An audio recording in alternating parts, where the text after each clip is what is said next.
Le soir, quand tous dorment, les riches dans leurs chaudes couvertures, les pauvres sur les marches des boutiques ou sous les porches des palais, moi je ne dors pas. Je songe à ma solitude et j'encense tout le poids. Ma solitude ne date pas d'hier. Je vois, au fond d'une impasse que le soleil ne visite jamais, un petit garçon de 6 ans, dresser un piège pour attraper un moineau mais le moineau ne vient jamais. Il désire tant ce petit moineau. Il ne le mangera pas, il ne le martyrisera pas.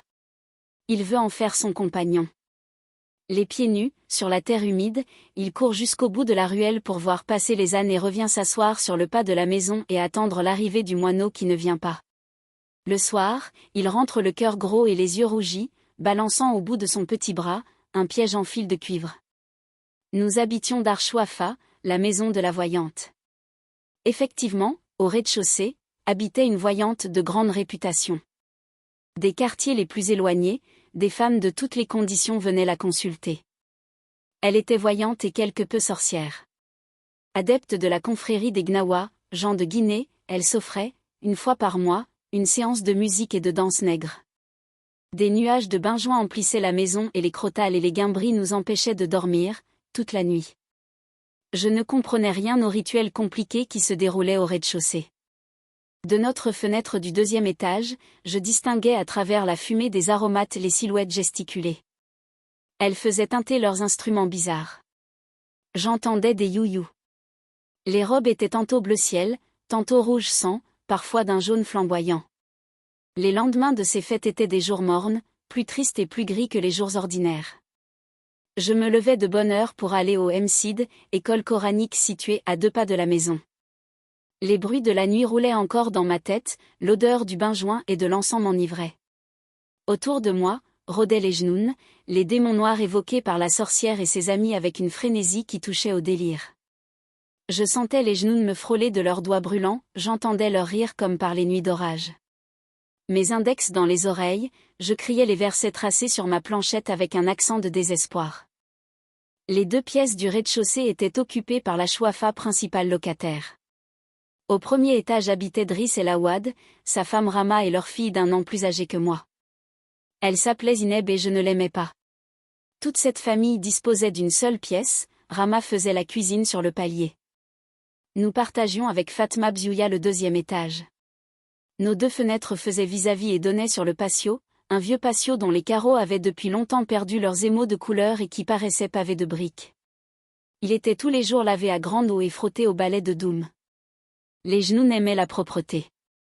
Les clientes de la Chouafa avaient dès l'entrée une bonne impression de netteté et de paix qui invitait à l'abandon, aux confidences, autant d'éléments qui aidaient la voyante à dévoiler plus sûrement l'avenir. Il n'y avait pas de clientes tous les jours.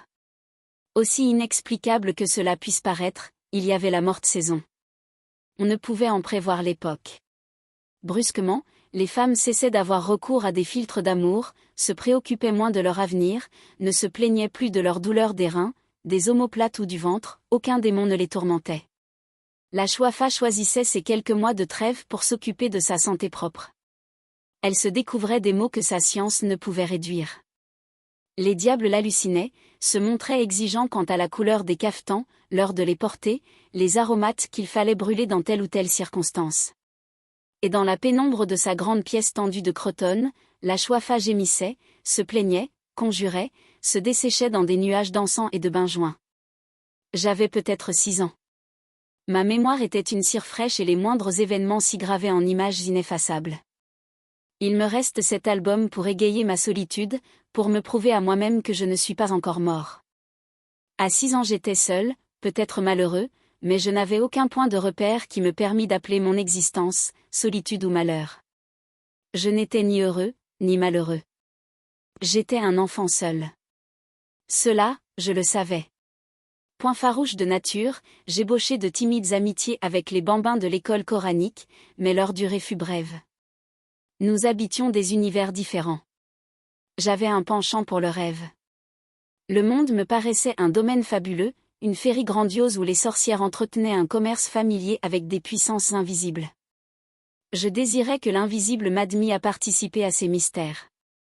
Mes petits camarades de l'école se contentaient du visible, surtout quand ce visible se concrétisait en sucreries d'un bleu céleste ou d'un rose de soleil couchant. Ils aimaient grignoter, sucer, mordre à pleines dents. Ils aimaient aussi jouer à la bataille, se prendre à la gorge avec des airs d'assassins, crier pour imiter la voix de leur père, s'insulter pour imiter les voisins, commander pour imiter le maître d'école. Moi, je ne voulais rien imiter, je voulais connaître. Abdallah, l'épicier, me raconta les exploits d'un roi magnifique qui vivait dans un pays de lumière, de fleurs et de parfums, par-delà les mers des ténèbres, par-delà la grande muraille. Et je désirais faire un pacte avec les puissances invisibles qui obéissaient aux sorcières afin qu'elles m'emmènent par-delà les mers des ténèbres et par-delà la grande muraille, vivre dans ce pays de lumière, de parfums et de fleurs. Mon père me parlait du paradis. Mais, pour y renaître, il fallait d'abord mourir. Mon père ajoutait que se tuer était un grand péché, un péché qui interdisait l'accès à ce royaume. Alors, je n'avais qu'une solution, attendre. Attendre de devenir un homme, attendre de mourir pour renaître au bord du fleuve Salsabil. Attendre. C'est cela exister. À cette idée, je n'éprouvais certainement aucune frayeur. Je me réveillais le matin, je faisais ce qu'on me disait de faire. Le soir, le soleil disparaissait et je revenais m'endormir pour recommencer le lendemain. Je savais qu'une journée s'ajoutait à une autre, je savais que les jours faisaient des mois, que les mois devenaient des saisons, et les saisons l'année. J'ai 6 ans, l'année prochaine j'en aurai 7 et puis 8, 9 et 10. À 10 ans, on est presque un homme. À 10 ans, on parcourt seul tout le quartier, on discute avec les marchands, on sait écrire, au moins son nom, on peut consulter une voyante sur son avenir, apprendre des mots magiques, composer des talismans. À 6 ans j'étais seul, peut-être malheureux, mais je n'avais aucun point de repère qui me permît d'appeler mon existence, solitude ou malheur. Je n'étais ni heureux, ni malheureux. J'étais un enfant seul. Cela, je le savais. Point farouche de nature, j'ébauchai de timides amitiés avec les bambins de l'école coranique, mais leur durée fut brève. Nous habitions des univers différents. J'avais un penchant pour le rêve. Le monde me paraissait un domaine fabuleux, une féerie grandiose où les sorcières entretenaient un commerce familier avec des puissances invisibles. Je désirais que l'invisible m'admît à participer à ces mystères. Mes petits camarades de l'école se contentaient du visible, surtout quand ce visible se concrétisait en sucreries d'un bleu céleste ou d'un rose de soleil couchant. Ils aimaient grignoter, sucer, mordre à pleines dents. Ils aimaient aussi jouer à la bataille, se prendre à la gorge avec des airs d'assassins, crier pour imiter la voix de leur père, s'insulter pour imiter les voisins, commander pour imiter le maître d'école. Moi, je ne voulais rien imiter, je voulais connaître. Abdallah, l'épicier, me raconta les exploits d'un roi magnifique qui vivait dans un pays de lumière, de fleurs et de parfums, par-delà les mers des ténèbres, par-delà la grande muraille. Et je désirais faire un pacte avec les puissances invisibles qui obéissaient aux sorcières afin qu'elles m'emmènent par-delà les mers des ténèbres et par-delà la grande muraille, vivre dans ce pays de lumière, de parfums et de fleurs. Mon père me parlait du paradis. Mais, pour y renaître, il fallait d'abord mourir. Mon père ajoutait que se tuer était un grand péché, un péché qui interdisait l'accès à ce royaume. Alors, je n'avais qu'une solution, attendre. Attendre de devenir un homme, attendre de mourir pour renaître au bord du fleuve Salsabil. Attendre. C'est cela exister. À cette idée, je n'éprouvais certainement aucune frayeur. Je me réveillais le matin, je faisais ce qu'on me disait de faire. Le soir, le soleil disparaissait et je revenais m'endormir pour recommencer le lendemain. Je savais qu'une journée s'ajoutait à une autre, je savais que les jours faisaient des mois, que les mois devenaient des saisons, et les saisons l'année. J'ai 6 ans, l'année prochaine j'en aurai 7 et puis 8, 9 et 10. À 10 ans, on est presque un homme. À 10 ans, on parcourt seul tout le quartier, on discute avec les marchands, on sait écrire, au moins son nom, on peut consulter une voyante sur son avenir, apprendre des mots magiques, composer des talismans. Dès notre arrivée nous grimpâmes sur une vaste estrade couverte de nattes. Après avoir payé 75 centimes à la caissière nous commençâmes notre déshabillage dans un tumulte de voix aiguës, un va-et-vient continu de femmes à moitié habillées, déballant de leurs énormes baluchons des caftans et des mansourias, des chemises et des pantalons, des haïques à glands de soie d'une éblouissante blancheur. Toutes ces femmes parlaient fort, gesticulaient avec passion, poussaient des hurlements inexplicables et injustifiés. Je retirai mes vêtements et je restai tout bête, les mains sur le ventre, devant ma mère lancée dans une explication avec une amie de rencontre. Il y avait bien d'autres enfants, mais ils paraissaient à leur aise, couraient entre les cuisses humides, les mamelles pendantes, les montagnes de baluchons, fiers de montrer leur ventre ballonné et leurs fesses grises. Je me sentais plus seule que jamais. J'étais de plus en plus persuadée que c'était bel et bien l'enfer. Dans les salles chaudes, l'atmosphère de vapeur, les personnages de cauchemar qui s'y agitaient, la température, finirent par m'anéantir. Je m'assis dans un coin, tremblant de fièvre et de peur. Je me demandais ce que pouvaient bien faire toutes ces femmes qui tournoyaient partout, couraient dans tous les sens, traînant de grands seaux de bois débordant d'eau bouillante qui m'éclaboussaient au passage. Ne venaient-elles donc pas pour se laver? Il y en avait bien une ou deux qui tiraient sur leurs cheveux, assises, les jambes allongées, protestant d'une voix haute, mais les autres ne semblaient même pas s'apercevoir de leur présence et continuaient leurs éternels voyages avec leurs éternels seaux de bois. Ma mère, prise dans le tourbillon, émergeait de temps en temps d'une masse de jambes et de bras, me lançait une recommandation ou une injure que je n'arrivais pas à saisir et disparaissait. Devant moi, dans un seau vide, il y avait un peigne en corne, un gobelet de cuivre bien astiqué, des oranges et des œufs durs. Je pris timidement une orange, je l'épluchai, je la suçai pendant longtemps, le regard vague. Je sentais moins l'indécence de mon corps dans cette pénombre, je le regardais se couvrir de grosses gouttes de sueur et je finis par oublier les femmes qui s'agitaient, leurs seaux de bois et leur voyage inexplicable autour de la pièce. Ma mère fondit sur moi. Elle me plongea dans un seau d'eau, me couvrit la tête d'une glaise odorante et malgré mes cris et mes larmes me noya sous un flot d'injures et de feu. Elle me sortit du seau, me jeta dans un coin comme un paquet, disparut de nouveau dans le tourbillon.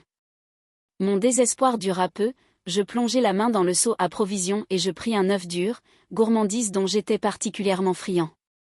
Je n'avais pas encore fini d'en grignoter le jaune que ma mère réapparut de nouveau, m'aspergea alternativement d'eau bouillante et d'eau glacée, me couvrit d'une serviette et m'emporta à moitié mort à l'air frais sur l'estrade au baluchon. Je l'entendis dire à la caissière. « Lala Fatoum, je te laisse mon fils, je n'ai pas eu encore une goutte d'eau pour me laver. » Et à moi. « Habille-toi, tête d'oignon.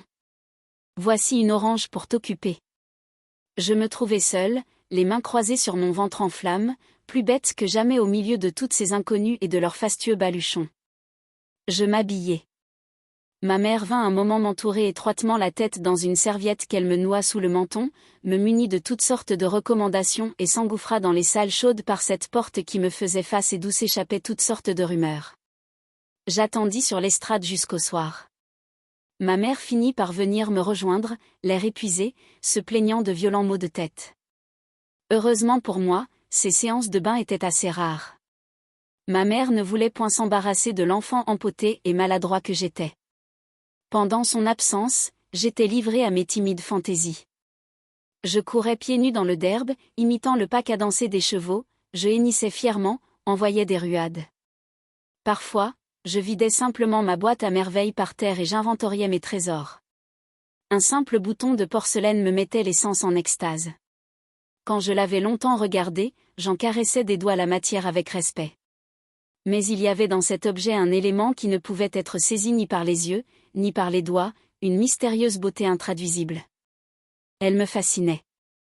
Je sentais toute mon impuissance à en jouir pleinement. Je pleurais presque de sentir autour de moi cette étrange chose invisible, impalpable, que je ne pouvais goûter de la langue, mais qui avait un goût et le pouvoir d'enivrer. Et cela s'incarnait dans un bouton de porcelaine et lui donnait ainsi une âme et une vertu de talisman. Dans la boîte à merveilles il y avait une foule d'objets hétéroclites qui, pour moi seul, avaient un sens, des boules de verre, des anneaux de cuivre, un minuscule cadenas sans clé, des clous à tête dorée, des encriers vides, des boutons décorés, des boutons sans décor. Il y en avait en matière transparente, en métal, en nacre. Chacun de ces objets me parlait son langage. C'étaient là mes seuls amis.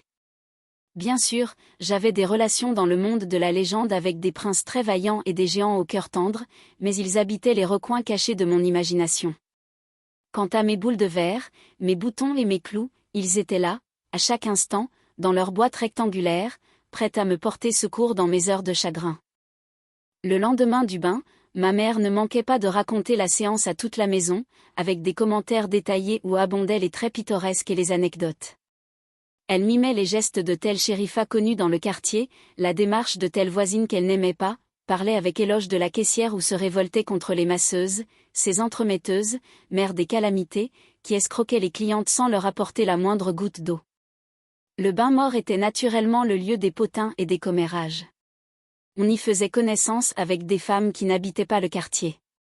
On y allait autant pour se purifier que pour se tenir au courant de ce qui se faisait, de ce qui se disait. Il arrivait qu'une femme chantât un couplet et le couplet faisait ainsi son entrée dans le quartier. 2 ou 3 fois, ma mère assista à de vrais crépages de chignons. De telles scènes donnaient matière à des galas de comédie. Pendant une semaine, ma mère mimait devant les femmes de la maison, les amis de passage et les voisines la dispute et ses phases multiples. On avait droit à un prologue suivi de la présentation des personnages, chacun avec sa silhouette particulière, ses difformités physiques, les caractéristiques de sa voix, de ses gestes et de son regard. On voyait naître le drame, on le voyait se développer, atteindre son paroxysme et finir dans les embrassades ou dans les larmes. Ma mère remportait auprès des voisines un gros succès. Je n'aimais pas beaucoup ces sortes d'exhibitions. L'excès de gaieté de ma mère était pour moi lié à de fâcheuses conséquences. Le matin, débordante d'enthousiasme, elle ne manquait jamais, le soir, de trouver quelque motif de querelle ou de pleurs. Mon père rentrait toujours tard, il nous trouvait rarement de bonne humeur. Il subissait presque toujours le récit d'un événement que ma mère se plaisait à peindre avec les couleurs les plus sombres. Quelquefois un incident de mince importance prenait des proportions de catastrophe. Ainsi en fut-il quand Rama eut l'idée néfaste de faire sa lessive un lundi. Il était établi que ce jour-là appartenait exclusivement à ma mère. De bonne heure, elle occupait le patio, encombrait d'auges de bois, de bidons qui servaient de lessiveuse, de seaux pour le rinçage et de paquets de linge sale. À peine vêtue d'un séroil et d'un vieux cafetan déchiré, elle s'affairait autour d'un feu improvisé, remuait le contenu du bidon à l'aide d'une longue canne, pestait contre le bois qui donnait plus de fumée que de chaleur, accusait les marchands de savon noir de l'avoir escroqué et appelait sur leur tête toutes sortes de malédictions. Le patio ne suffisait pas à son activité. Elle grimpait jusque sur la terrasse, tendait ses cordes, les soutenait à l'aide de perches de mûrier, redescendait brasser des nuages de mousse. Ce jour-là ma mère m'expédiait à l'école avec, pour vêtements, une simple chemise sous ma djellaba. Le déjeuner était sacrifié. Je devais me contenter d'un quartier de pain enduit de beurre rance, accompagné de 3 olives. Notre chambre même perdait son visage habituel. Les matelas gisaient là, sans couverture, les coussins n'avaient plus d'enveloppe et la fenêtre semblait nue sans son rideau semé de fleurettes rouges. La soirée était consacrée au pliage des vêtements. Ma mère prenait une chemise toute froissée et, sentant le soleil, la déployait sur ses genoux, la regardait par transparence, la pliait, les manches à l'intérieur, avec application, presque avec gravité. Parfois, elle faisait une reprise.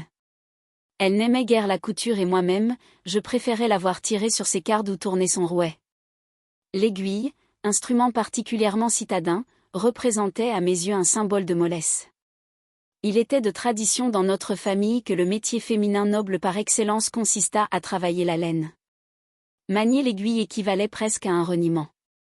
Nous étions fascis par accident, mais nous restions fidèles à nos origines montagnardes de seigneurs paysans. Ma mère ne manquait jamais d'évoquer ses origines lors des querelles avec les voisines. Elle osa même soutenir devant Rama que nous étions d'authentiques descendants du prophète. Il existe, dit-elle, des papiers pour le prouver, des papiers gardés précieusement par l'imam de la mosquée de notre petite ville. Qui es-tu, toi, femme d'un fabricant de charrues, sans extraction, pour oser mettre ton linge, plein de poux, près du mien fraîchement lavé? Je sais ce que tu es, une mendiante d'entre les mendiantes, une domestique d'entre les domestiques, une va-nu-pieds, crottée et pouilleuse, une lécheuse de plats qui ne mange jamais à sa faim. Et ton mari? Parle-moi de cet être difforme, à la barbe rongée de mythe, qui sent l'écurie et braie comme un âne. Que dis-tu? En parler à ton mari? Est-ce que moi, je crains ton mari? Qu'il vienne. Je lui montrerai de quoi peut être capable une femme de noble origine. Quant à toi, arrête tes piaillements et ramasse tes hardes. Toutes les voisines témoigneront en ma faveur. Tu m'as provoqué. Je ne suis pas une petite fille pour me laisser insulter par une femme de ton espèce. De notre fenêtre du 2e étage, pâle d'angoisse et de peur, je suivais la scène, alors que ma mémoire d'enfant enregistrait les phrases violentes. Le soir, tout abruti de sommeil, j'entendis mon père monter l'escalier. Il entra selon son habitude, se dirigea vers son matelas posé à même le sol. Ma mère prépara le souper, posa la table ronde, le plat de ragoût et le pain. On sentait qu'elle boudait. Mon père se mit à manger sans poser de questions. Ma mère boudait toujours. Puis elle éleva brusquement la voix et dit : « Cela ne te fait rien à toi, qu'on nous traîne d'embout, qu'on nous insulte, qu'on insulte nos nobles origines, nos ancêtres qui faisaient trembler les tribus. Cela ne te fait rien que les gens de basse extraction tentent de souiller, par des paroles inconvenantes, notre famille qui compte parmi ses morts des hommes courageux, des chefs, des saints et des savants. » Toujours silencieux, mon père continuait à manger. Ma mère recommença. « Oui, tout cela ne te fait rien. Que ta femme subisse tous les affronts, ton appétit n'en est pas affecté et tu manges comme à l'ordinaire. Moi, j'ai tellement de peine sur le cœur que je ne mangerai plus jamais de ma vie. » Ma mère, se cachant le visage dans ses 2 mains, poussa un long sanglot et se mit à pleurer à chaudes larmes. Elle gémissait, se lamentait, se donnait de grandes claques sur les cuisses, chantait sur un air monotone et combien triste tous les malheurs qui l'avaient frappée. Elle énumérait les insultes qu'elle avait reçues, les épithètes dont on l'avait gratifiée, recommençait intarissablement le panégyrique de ses ancêtres qui, par la même occasion, se trouvaient offensés.